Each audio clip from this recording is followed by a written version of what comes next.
In today's video, I'm going to show you one of my favorite drapes. It is with pleats at the back, but it has a crisscross pleat pattern in the front as well. So it looks great from all angles. I'm currently 24 weeks pregnant and it looks great if you have a baby bump, but even if you don't, it's going to look gorgeous on you. So I hope you try this out. All right, we're going to start the drape from the back and you're going to tuck it in. It doesn't have to be very neat at the top, but you want to make sure that you're tucking it in nice and even so that the length of the sari is even all around. And then I'm going to measure right back to the middle and then I'm going to start pleating. I try to take maybe 4 or 5 pleats is good. If you don't get that much, then I would say take narrower pleats.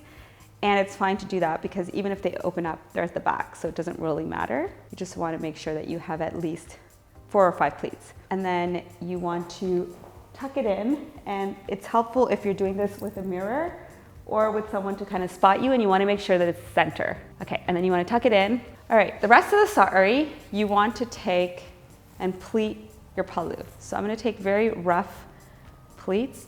The narrower, the better, because you want to get that waterfall effect.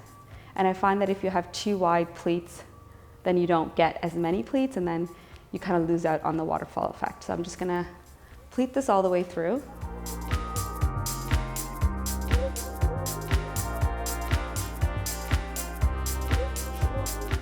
When you're happy with your pleats, you want to just put them over your left shoulder like you would in a regular nibby drape.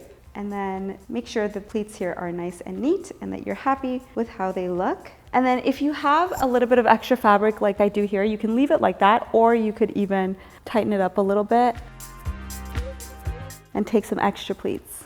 Just tuck that in. You want to add a pin on the shoulder to secure your pleats, and then you want to take the outer edge of your pallu like so. And you've already seen how it creates a crisscross pattern, and you want to just tuck that in to the right side of your body. And that's pretty much it. You can leave it like this, and you want to make sure that this is equal in terms of like the swoop that it does. So if you don't have extra fabric, actually I'm going to take this out because I want it to look symmetrical. And then you have pleats at the back, so it adds that extra bit of interest. You can leave it like this, or you can add a belt.